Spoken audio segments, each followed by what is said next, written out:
Mas Hasto sudah all in. Dia akan balas dan ini akan hancur-hancuran. Saya sama Hasto, udah nggak usah takut. Nanti kalau kamu diambil, aku pergi ke Kapolri. Jokowi itu lu harus jadikan teman. Lu jadikan dia lawan, modal sendiri lu kan. Halo, assalamualaikum, selamat pagi, selamat siang, selamat sore, selamat malam. Terima kasih yang selalu standby di sini ya. Ada beberapa video yang kita reaction, ditonton ya tentang Pak Hasto yang konon pra peradilannya ditolak ya. Jadi gimana videonya ditonton ya. Jangan lupa juga gue punya TNW itu dan mic-nya ya di keranjang kiri bawah. Jangan lupa subscribe, like, share dan komen ya. Oke, kita tonton. Ambil baiknya, berpikir positif untuk Indonesia maju. Sendiri lo, jangan salahkan orang lain, salah lu sendiri. Mestinya lu punya orang, mestinya lu pakai, enggak aja lu pakai, malah lu bikin jadi lawan. Modern lu, kan gitu tuh.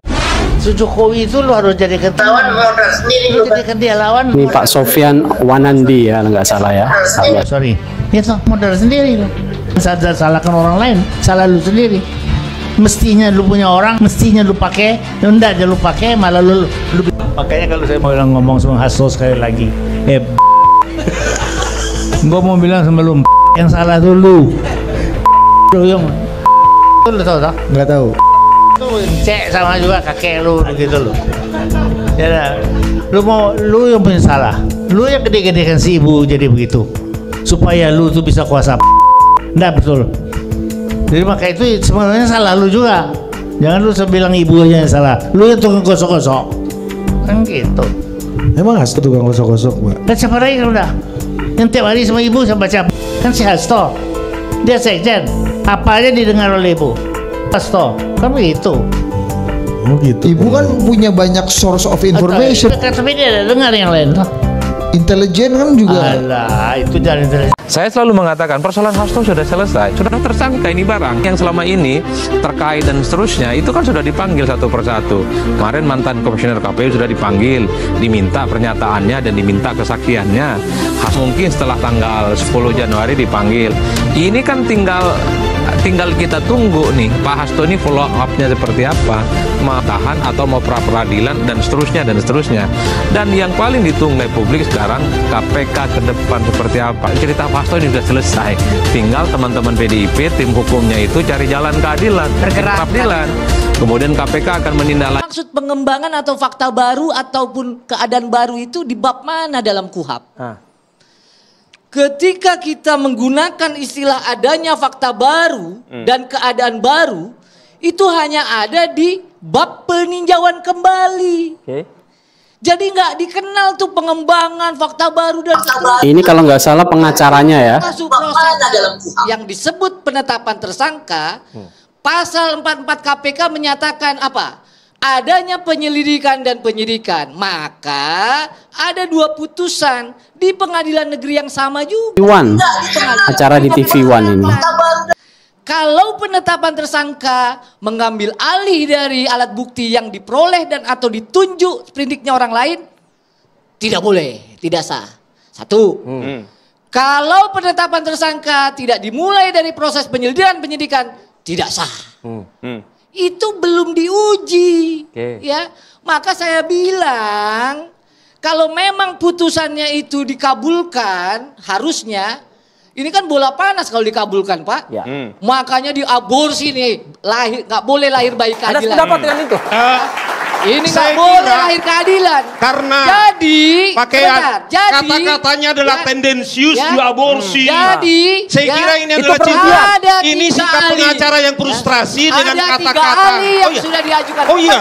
Anda frustrasi. Oh iya. Anda frustrasi. Kata-kata tendensius diaborsi. Makanya tidak diterima itu maksudnya harus dijelaskan. Makanya kan mereka ini apa yang tidak diterima itu? Yang tidak diterima adalah permohonannya digabung. Ya, permohonannya. Ini juga ahli hukum saya tanya. Di pasal mana, norma apa, apakah dia di KUHAP, di SEMA, di PERMA, di Undang-Undang KPK, permohonannya tidak boleh digabung. Mekanismenya apa? Apa? Kalau permohonan tidak diterima, mekanismenya apa? Pasal 77 apakah kau maki-maki hakim? Penetapan tersangka boleh diuji di pra-peradilan. Kau sudah semua kau lakukan di situ. Kau nggak ngerti kau. Gimana? Apa? Enggak. Pasal apa yang kau gunakan? Pasal apa yang kau gunakan? Baik, kita ke Bang Saur dulu. Silakan Bang Saur.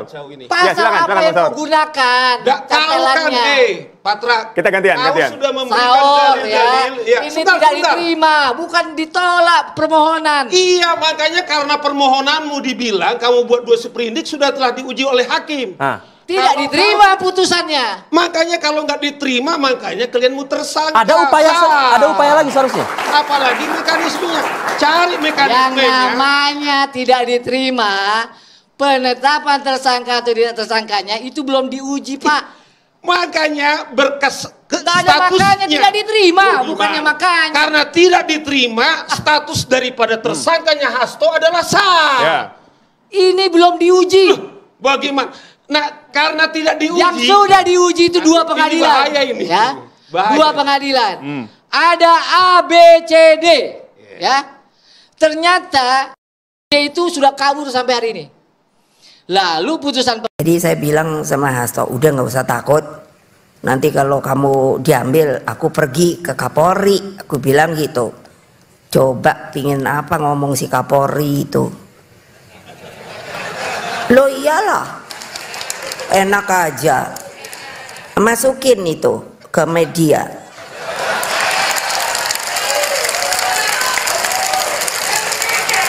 Loh saya herannya sekarang kalian ini maaf ya. Iya penuh dengan rasa ketakutan. Saya pikir ngopo toyo. Loh mbok saya kan selalu ngajarkan kebenaran is kebenaran. Satyam Eva Jayate. Jadi ya sudahlah.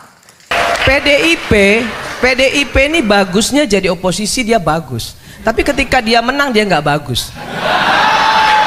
Karena ketika dia menang dia diam seperti kura-kura. Tapi ketika dia kalah baru dia menjadi betul-betul jadi wong cilik. Pemerintah yang absolut, terlalu absolut, dia pasti diktator. Maka kemudian harus ada oposisi. Harus ada, wajib. Kalau nggak ada oposisi, pemerintah itu jadi diktator. Maka harus ada oposisi. Tapi apa yang terjadi? Oposisi di Indonesia ini banci semua. Kenapa saya bilang banci? Orang masih melempar batu sembunyi tangan kok, masih ngemis-ngemis kok dari pemerintah. Kalau kita sekarang mau mengatakan diri kita yang paling benar, no, nggak ada yang benar hari ini. Ayo kita beresin. Dari mana dimulainya? Dari DPR. DPR ini biangnya nih, ya. Yang namanya undang-undang itu produknya dibikin oleh DPR sama pemerintah. Bukan cuma pemerintah, DPR juga. Nah, kenapa undang-undangnya semuanya DPR-nya ikut-ikut semua mengesahkan? Bansos disahkan oleh PDIP. IKN disahkan oleh PDIP. Dan seluruh partai koalisi ikut tanda tangan. Kok sekarang ribut-ribut? Mas Hasto sudah all in. Dia akan balas dan ini akan hancur-hancuran. Saya baru bicara dengan Mas Hasto panjang lebar kemarin. Dan di titik ini saya pribadi menilai Mas Hasto sudah all in. Oke. Apapun yang akan, dia akan balas dan ini akan hancur-hancuran. Nah, kita mau hancur-hancuran. Sebagaimana di atas, hakim berpendapat bahwa oleh karena eksepsi pada A2 dikabulkan, maka terhadap eksepsi termohon yang lain dan seluruhnya tidak perlu dipertimbangkan dan diberi penilaian hukum. Menimbang oleh karena eksepsi termohon dikabulkan, maka terhadap pokok perkara ini tidak perlu dipertimbangkan dan diberi penilaian hukum lagi. Sehingga dengan demikian, hakim berpendapat bahwa permohonan pra-peradilan dari pemohon adalah dinyatakan tidak dapat diterima. Menimbang oleh karena permohonan pra-peradilan pemohon dinyatakan tidak dapat diterima, maka pemohon dibebani untuk membayar biaya perkara yang timbul dalam permohonan ini, yang jumlahnya akan ditentukan dalam amar putusan di bawah ini. Memperhatikan dapat diterima, membebankan biaya perkara kepada pemohon sejumlah nihil. Demikian diputuskan pada hari Kamis tanggal 13 Februari 2025 oleh Suyaminto, Hakim Pengadilan Jakarta Selatan kelas 1 khusus, dan diucapkan dalam sidang terbuka untuk umum pada hari dan tanggal itu juga oleh hakim tersebut, dibantu Ijat Mafaida Panitera Pengganti pada pengadilan di Jakarta Selatan tersebut, dihadiri kuasa pemohon dan kuasa termohon. Kemudian putusan sudah diambil, maka persidangan dalam perkara pra-peradilan nomor 5 atas nama pemohon Hasto Kristianto dinyatakan selesai dan ditutup. Apa? Pak Hasto adalah representasi orang yang menolak tunduk pada kekuasaan saat ini. Lalu orang tanya, itu sih bisa-bisa Patra aja karena kuasa hukumnya, ya kan? Nah, oleh karena itu saya mau ceritakan dulu secara kronologis terkait perkara yang abang bilang tadi, Harun Masiku. Apa sih perkara Harun Masiku ini? Perkara sederhana kok. Suap. Jadi Harun Masiku ditersangkakan karena dia menyuap anggota KPU supaya bisa PAW. Kan itu aja ceritanya. Lah kalau begitu pertanyaannya, apakah terkait dengan suap ini sudah diadili? Sudah diputus? Sudah ada 2 putusan inkrah. Makanya saya bilang tadi, sudah ada 2 putusan inkrah, bahkan terdakwanya Pak Wahyu, Pak Tio itu sudah bebas, Bang. Di dalam persidangan itu sudah dipanggil saksi-saksi, sudah dipanggil juga ahli, sudah diajukan alat bukti 184 KUHP, tidak ada keterkaitan Pak Hasto dengan suap yang dilakukan oleh Harun Masiku.